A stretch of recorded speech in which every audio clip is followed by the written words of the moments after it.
Hello everyone, I'm Andy from the Pixel Pub, and I'm here to talk about the DS versus the 3DS. So before I get into it, neither one of these are the original little handhelds that we got. This one came from a lost and found that sat forever at Kathy's job, and now we have it. Like, it's the Pets one, and it came with a bunch of Pets video games. It must have sat in that lost and found for like a decade, because who was playing a fucking DS and like Pets with a Z up until a handful of years ago, maybe like 2 years ago. I don't know, but we have it now. And this new 3DS XL wasn't the one I got originally. I had the original day one 3DS. Kathy decided to wash it in the washing machine, and it doesn't work anymore. It's in this room somewhere. I look at it from time to time. I'm like, man, what could have been? But I actually had already gotten this for her for Christmas that year. So we went with like a month and a half without a 3DS. And now we have the big one that can do all the stuff. It's got the extra buttons and all that other stuff. But yeah, we're going to pit these two consoles against each other. So how am I going to do this? How am I going to do this? I'm going to do this with different franchises. A lot of Nintendo franchises and a lot of little other franchises that we have dabbled in across both these different systems. This is the best way I know how to do it because there's a lot of games for each system, and this is my 1 versus 1. One's going to be the winner. It's based on my opinion. So yeah, we're going to break it down by franchise and see who is the winner. We're going to tally up the winners per franchise, see who wins at the end. Okay, the first series I'm going to talk about is the Mario series. Like, of course, we're going to talk about Mario games, specifically the Mario platformers available on each system. It's a Nintendo handheld, so we got to talk about Mario. So on the DS, we have New Super Mario Brothers. And on the 3DS, we have New Super Mario Brothers 2 and Super Mario 3D Land.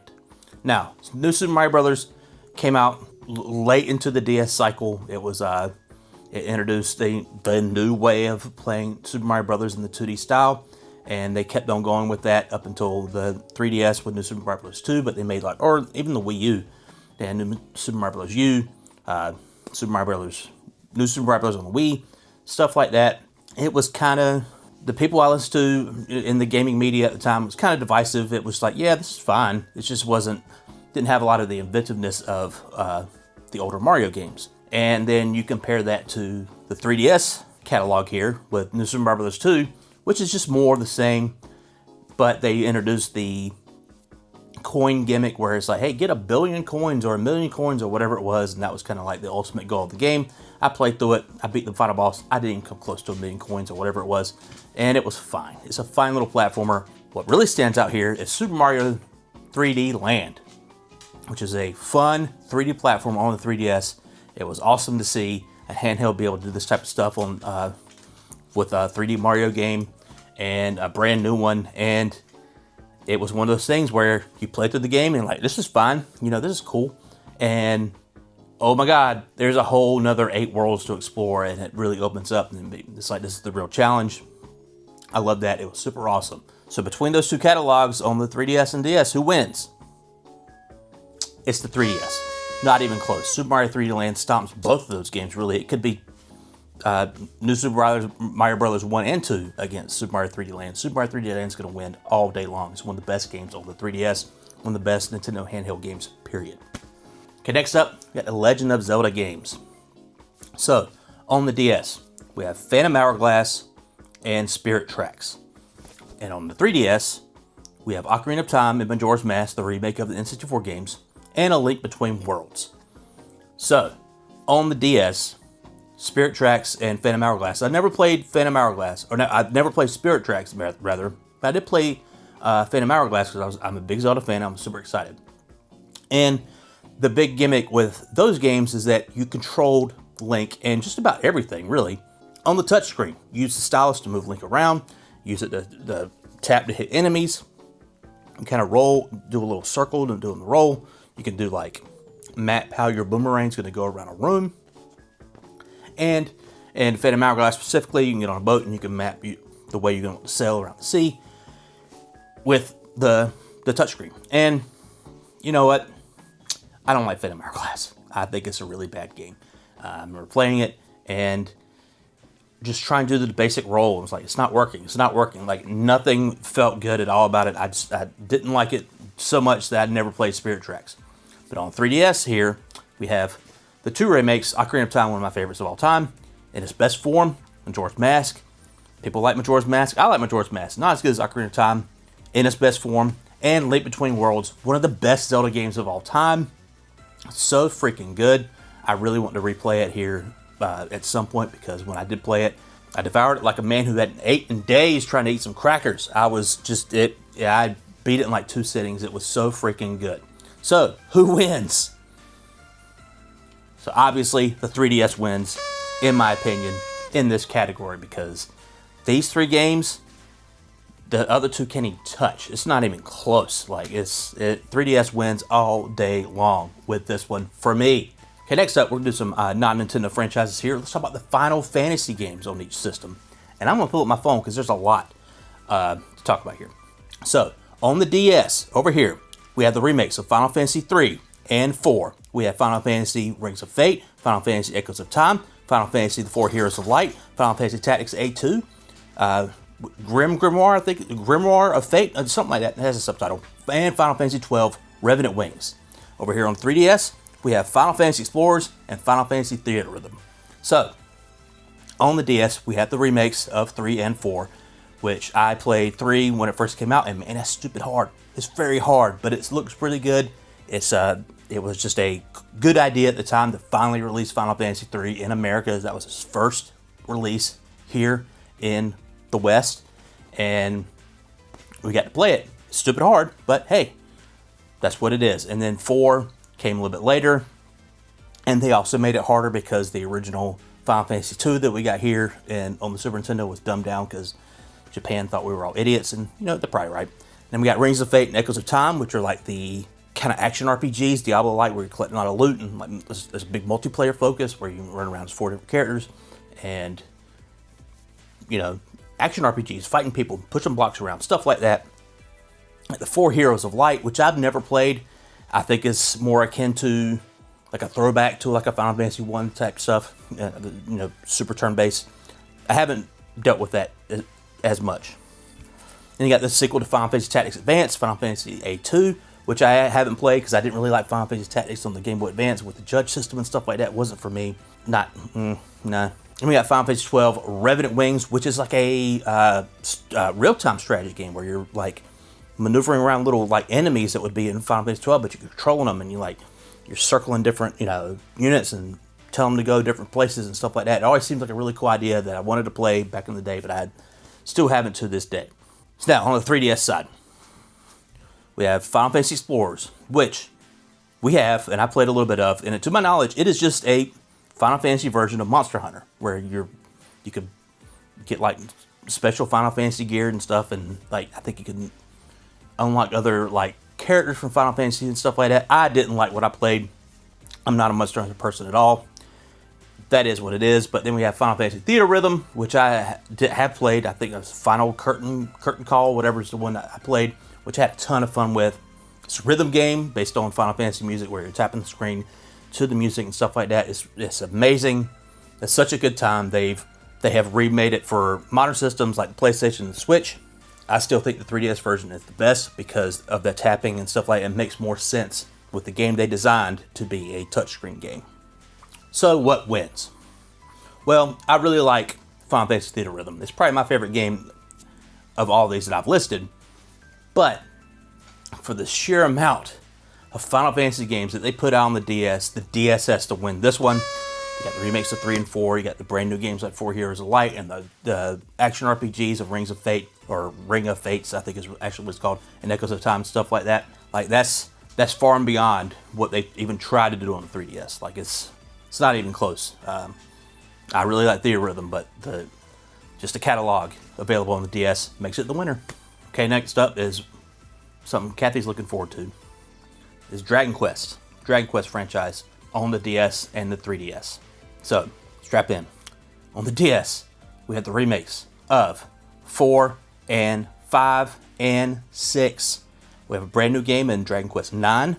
We have Dragon Quest Heroes Rocket Slime. We have Dragon Quest Monsters Joker 1 and 2.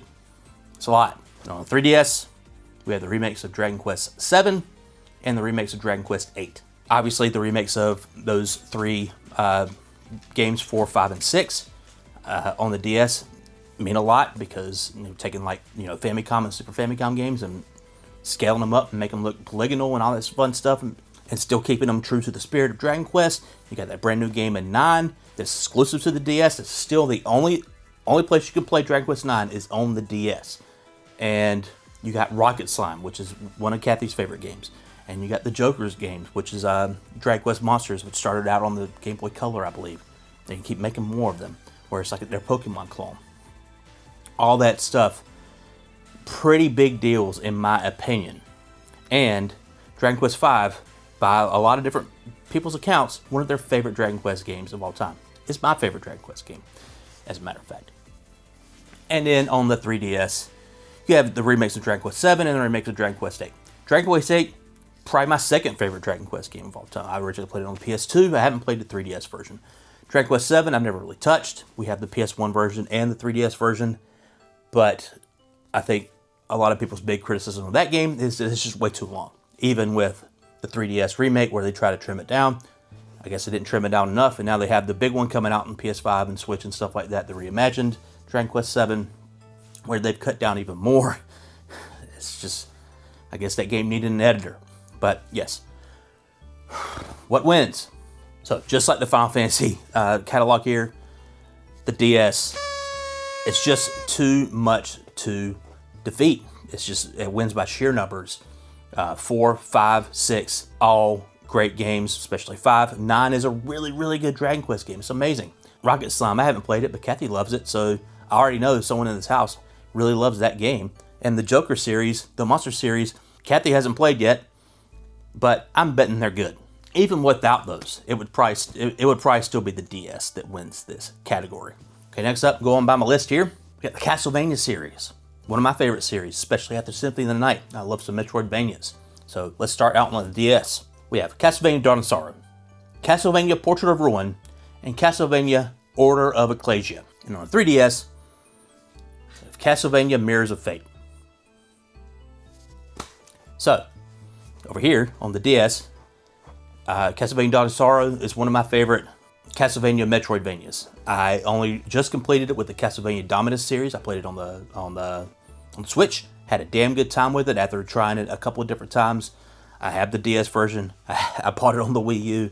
Now I have the DS, the Switch Dominus version, and I finally played through it and beat it. Damn good time. Portrait of Ruin is something I played when it first came out on the DS, and I had a good time with it. And, Charlotte and Jonathan. Didn't beat it, but I did have a damn good time with it when I played. Order of Ecclesia is something I still haven't played. It's a very expensive game on the DS now, but I heard it was really good. It was really hard, and it kind of mixed the old style Castlevania with like level stuff and the Metroidvania type of stuff. Like I think you start out with different distinct levels, and then you get to Dracula's Castle, and it's more of a Metroidvania type thing. And on 3DS, we have Castlevania Mirrors of Fate. I can't remember what it's called. I have it. I played it on the 3DS. It's not my favorite. It's made by Mercury Steam, who made the big Castlevania relaunch thing that came out on Xbox 360 and the PS3, which was like a big God of War, Devil May Cry type of thing. And they kind of try to incorporate that type of style into a 2D game, or a side-scrolling game rather, and still keep it kind of Metroidvania. I wasn't feeling it. I played a couple hours. It just didn't have the juice. I wasn't feeling it. So yeah, you could probably guess who wins this one. It's gonna be the DS. The DS wins this one just for Dawn of Sorrow alone. Portrait of Ruin is also really good. Still want to play Order of Ecclesia. I got that Dominus series, or the Dominus collection rather, and I want to play it on there. Yes, DS wins this one. Okay, next up on the list that I've compiled here on a Google Doc is Pokemon. Now, I'm not the biggest Pokemon fan, so I did have to do some research into this because I've only really played one Pokemon game out of all of these on the DS and 3DS. So let's start with the DS games. We have Pokemon Diamond and Pearl, Pokemon Black and White, Pokemon Black and White 2, Pokemon Heart Gold and Soul Silver, which are the remakes of Pokemon Gold and Silver. And on the 3DS, we have Pokemon X and Y, Pokemon Sun and Moon, Pokemon Alpha Sapphire and Omega Ruby, Ruby Omega. and we have the Ultra Moon and Ultra Sun. The only game I played any significant amount of across all these games is Pokemon Diamond on the DS. My buddy Jason got for me. He bought Pokemon Pearl, and he's like, man, what's going to be like when we were in high school when we were playing Pokemon Red and Blue and stuff like that. Didn't really turn out that way. I don't think he played it that much. I played enough to get to the very end and enough to realize I really like my starter. I picked Chimchar, and he's a fire monkey, and then he becomes Infernape. I can't remember. If anything past the first 151 Pokemon, I am just lost. No idea. I did do some research, digging in, going to some forum places, and trying to figure out what's the best according to the Pokemon fans. And it seems like the DS is the winner. It seems like that's the one that people like the most, especially like the Black series, because it freaking got a sequel. It's the only Pokemon series to get a freaking 2 behind it. Like, they get a lot of remakes and stuff like that, but there's a Pokemon Black and a Pokemon Black 2. There's a Pokemon White and a Pokemon White 2, and they're different games. And on the same freaking console, too. That's insane. So despite my knowledge of Pokemon in general, it seems like the winner is the DS. Next up, we got another Nintendo franchise, and this is a fun one that I'm not familiar with at all. I'm going with the vibes over here from Kathy. It is Animal Crossing. So on the DS, we have Animal Crossing Wild World, and on the 3DS, we have Animal Crossing New Leaf. I'm just going off vibes from Kathy. When I did get her this new 3DS XL for Christmas that year, I got her Majora's Mask and Animal Crossing New Leaf. It was her first ever Animal Crossing game, and she played the snot out of it and really liked it. I think she likes the Switch version better, though. She says it's really good, despite liking the Switch version better. So, because of that, this is our household and our household rules. The 3DS wins. Haven't played Wild World. Okay, next up, another Nintendo franchise, another Kathy Nintendo franchise is Fire Emblem. So, what are the games that we have available? We have Shadow Dragon on the DS, which I believe is a remake of an older Fire Emblem game. Might have been the first one. And on the 3DS, we have Fire Emblem Awakening, Fire Emblem Echoes Valencia something, Fire Emblem Conquest, Fire Emblem Birthright. Do I need to consult Kathy about who's going to win this? We got one game versus like 4 games. The 4 games are going to win. 3DS wins this one. Fire Emblem Awakening is one of those games that I hear about constantly. Like, it was an awakening for a lot of people to Fire Emblem. Like, it's their first Fire Emblem. It was Kathy's first Fire Emblem, and it hit all the marks that people who love RPGs and strategy games were looking for. And I think it really got the ball rolling for Fire Emblem in the West. After that, we just got all of them. We got that big remake, the Echoes, which is a remake of an older game. We got the dual ones of Birthright and Conquest, which I think there was like a third one that you had to get DLC for or whatever, or you bought it online. And they're still making a ton to this day. We got 2 of them on the Switch.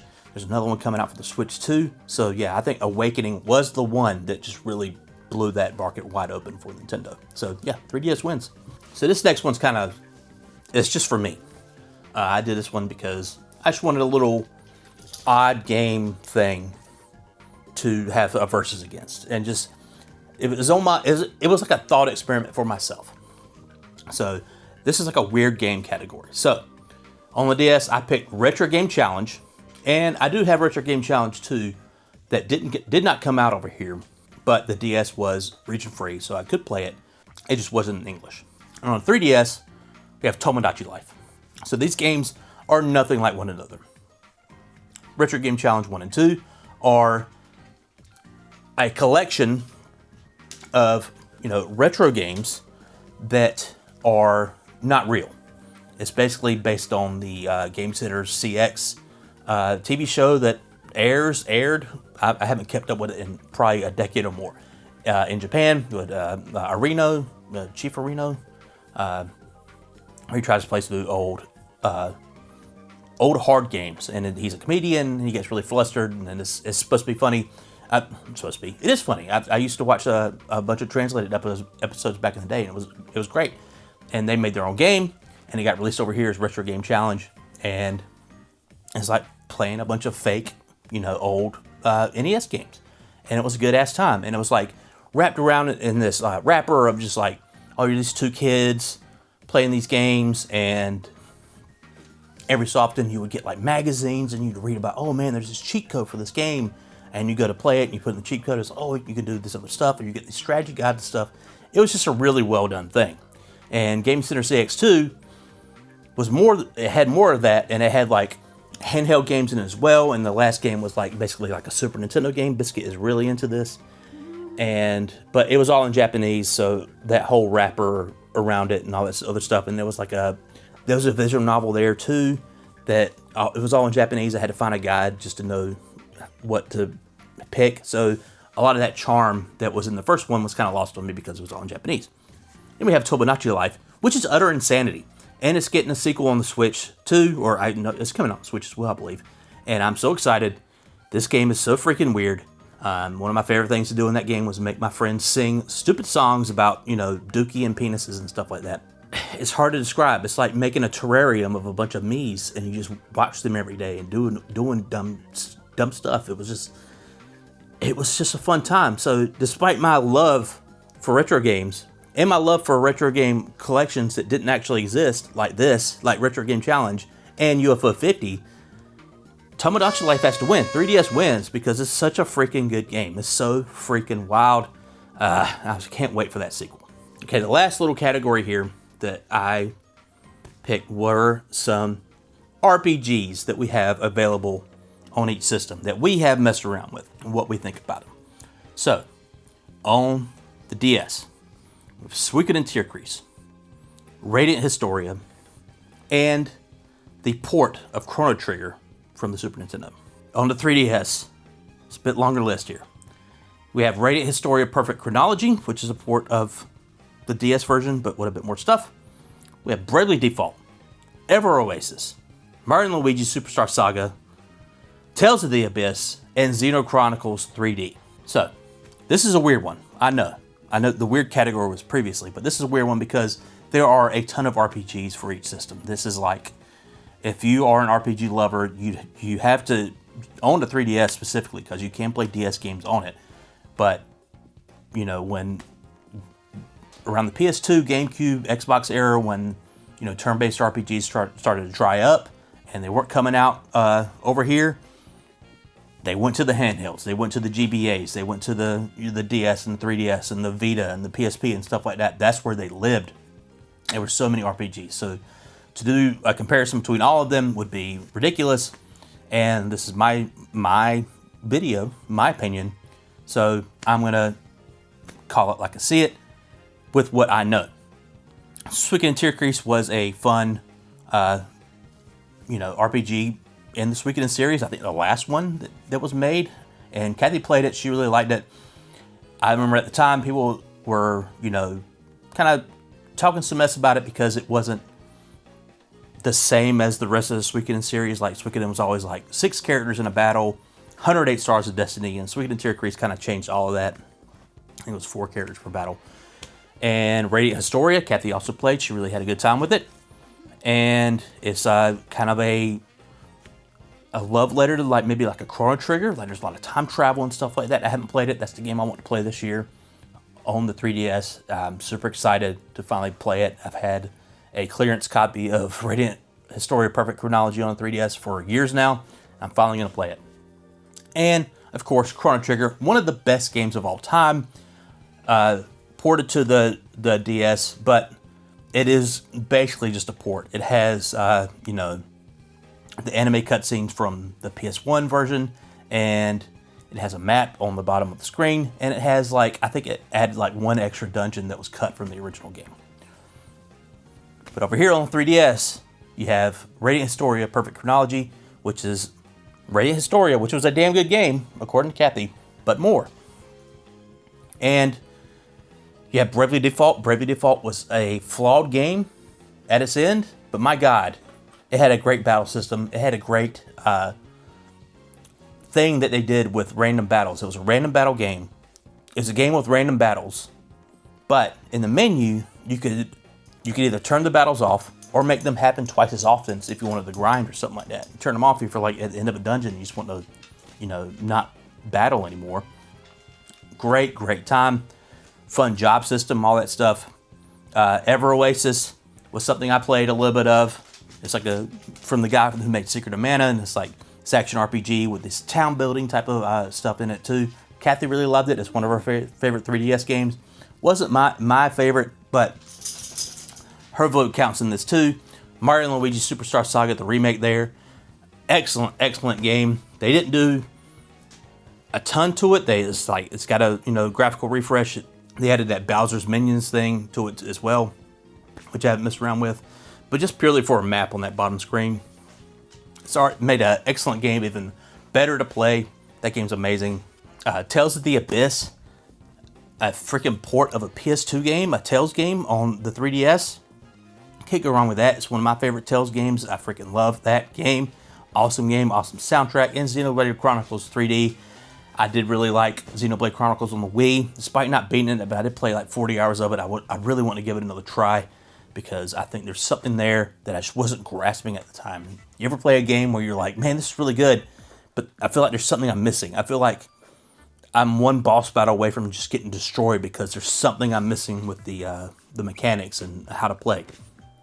So, and that's a freaking crazy accomplishment. Putting a PS2 game on a freaking 3DS, putting a full-fledged Wii game on a 3DS, that's more insane. So yeah, I'm gonna go with the 3DS on this one. Despite, Chrono Trigger being one of the best games of all time, we have so many 3DS RPGs that are just really, really good. So yeah, 3DS wins on that one. So I'm gonna recap here. Look at my phone here. Biscuit is all up in my business. Starting from the top, Mario games, 3DS wins. Zelda games, 3DS wins. Final Fantasy games, DS wins. Dragon Quest games, the DS wins. Castlevania games, the DS wins. Pokemon games, the DS wins. Animal Crossing, 3DS wins. Fire Emblem, 3DS wins. Weird games, 3DS wins. And RPGs, the 3DS wins. So that means our winner is the 3DS. Everyone give it up for the 3DS. The little 3D handheld that could. Super fun time. So yeah, that was a fun little thought experiment for me. Just comparing these two systems that are so similar in a lot of different ways. Obviously, the 3DS is more powerful, can do better visual and stuff like that. But their catalogs are very similar. It's something I would like to do with like a Game Boy Advance versus Game Boy Color. But I don't have as much knowledge of those games. Like I had a DS, I had a 3DS. I didn't have those when they were a going concern. So maybe as my knowledge gets more up to date on the systems, I could do something like that in the future. But yeah, 3DS wins this one. So that's it. If you want to counterpoint me on anything, leave them in the comments. If you want to talk about DS games, talk about 3DS games, leave them in the comments. I love talking about video games. And please sure to like and subscribe, all of that fun stuff. I've been Andy from the Pixel Pub. Peace out. Say goodbye, Biscuit. He's over it now.